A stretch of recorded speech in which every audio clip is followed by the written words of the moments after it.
let's talk about the reasons why this may have happened and who's to blame, if anybody.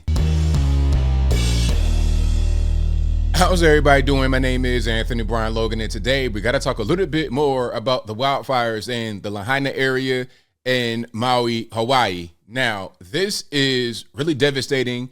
The death toll continues to rise. Last I checked, it was over 100, and I think there are over 1,000 unaccounted for.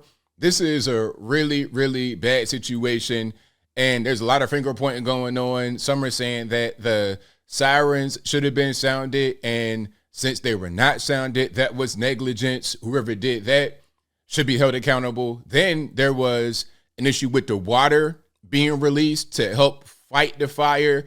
It didn't get released until way after the whole fire was over. There's all kind of things going on, but we're going to focus on those two things: the sirens not sounding and also the water not being released in a timely fashion to be able to fight the fire.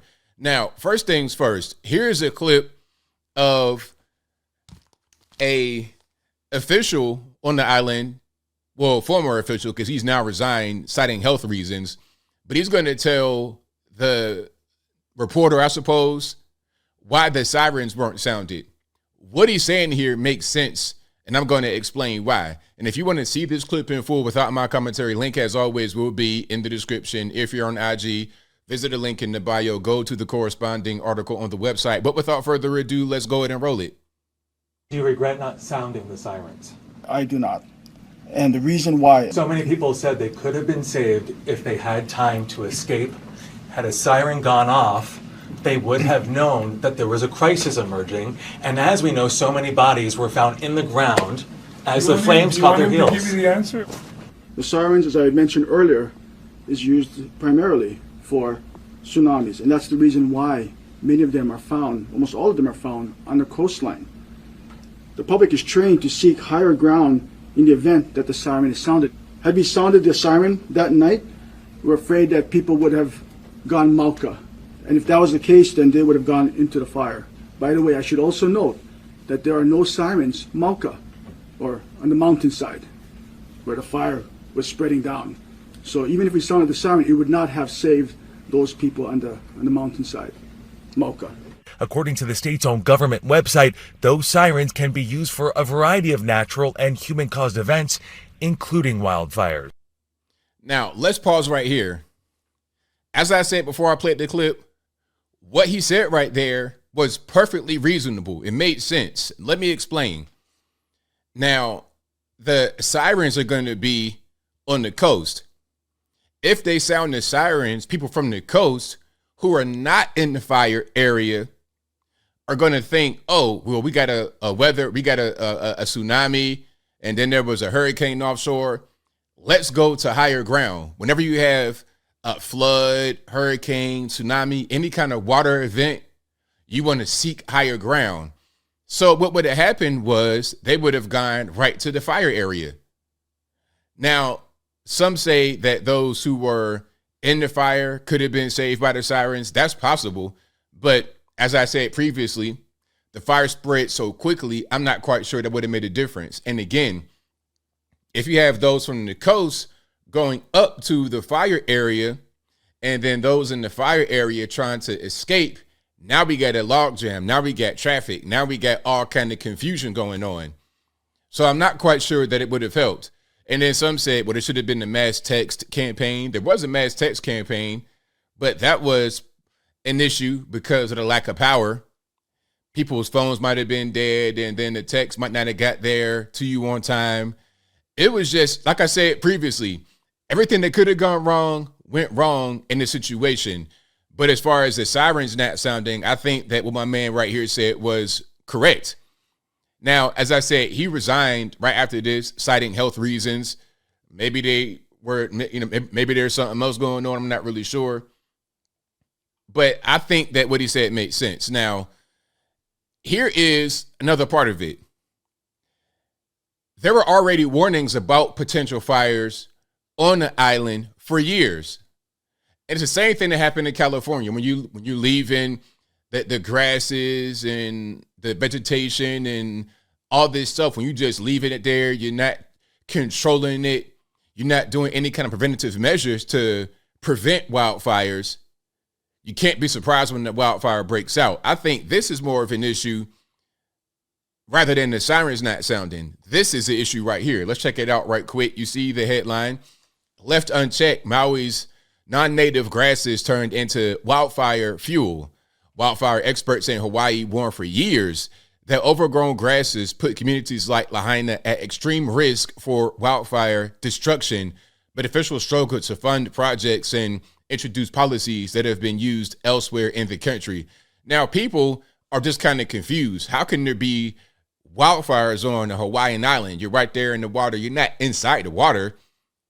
You still have land. You still have trees. You still have ground, and you still have things that can burn.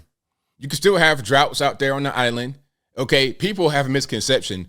Hawaii is not, first of all, it's a lot of islands, but beyond that, these are not necessarily like little tiny coral reefs. These are pretty large size islands.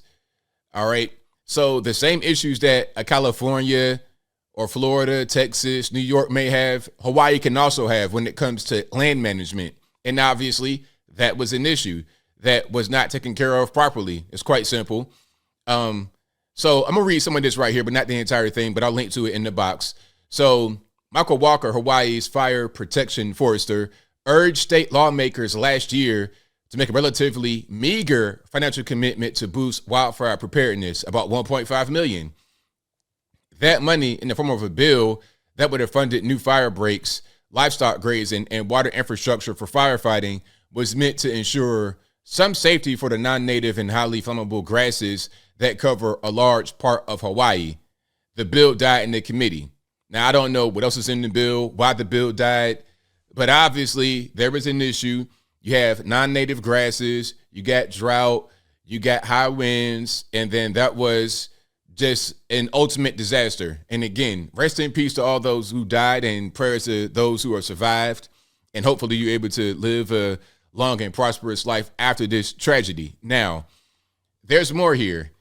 This is about Kaleo Manuel. Maui water official faces scrutiny over fire response. Now, I'm going to come right back to this article. We got to get into the video of my man first. Now, to be clear, this is a resurfaced video. What does that mean? Great question. Glad you asked. This is not his response to the fire.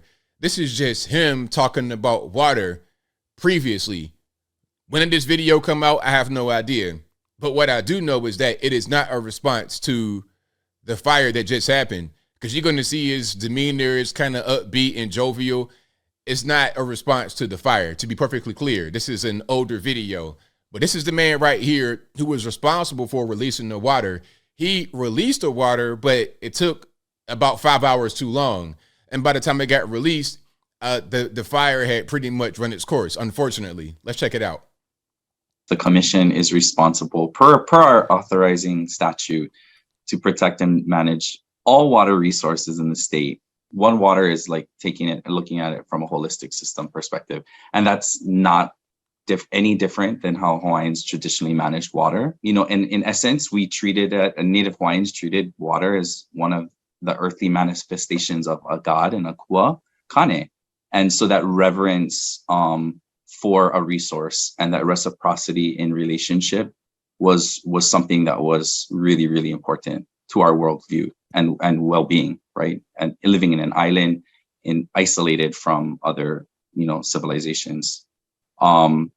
And so I think where it shifted to today or over time is that we've become used to looking at water as like something which we use and not necessarily something that we revere as that thing that gives us life, right? I mean, to me, it's a shift in value set. And, if we can start to really look at how we as humans in an island can reconnect to that traditional value set. So really my motto is always like, let water connect us and not divide us. Like we can share it, but it requires true conversations about equity. Okay, so that's the video right there. It's a resurfaced clip. Now, a little bit of context behind that. Some of the water resources on Maui specifically and in this area, Lahaina Town, some of the natural water resources had already, before the wildfire, had already been diverted to other things like the tourist locations, golf courses, and whatnot. So they can have their sprinkler system, so they can have their, mainland kind of accoutrements. They can have their mainland comforts while others on the island are not so privileged. So this could be talking about that.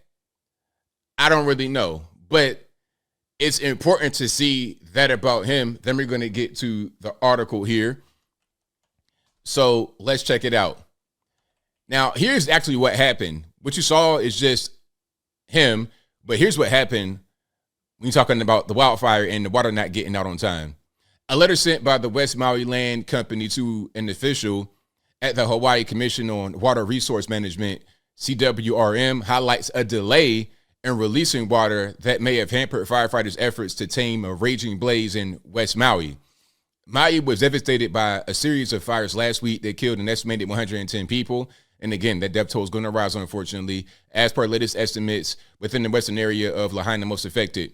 The August 10th letter to CWRM Deputy Director Kalea Manuel, who you just saw in the video, describes the events and communication problems that resulted in a delay in diverting streams to fill reservoirs being made available to firefighters. The CWRM operates within the state of Hawaii's Department of Land and Natural Resources, DLNR. The 3-page document calls on Manuel to suspend all standard procedures and regulations in case of similar emergencies so that help can be provided immediately in the event of any further blazes. And that's him again right there. West Maui Land Company manages 3 of West Maui's water providers. As a fire was ravaging the island, the company said that firefighters had used what little water they had in the reservoirs and tanks.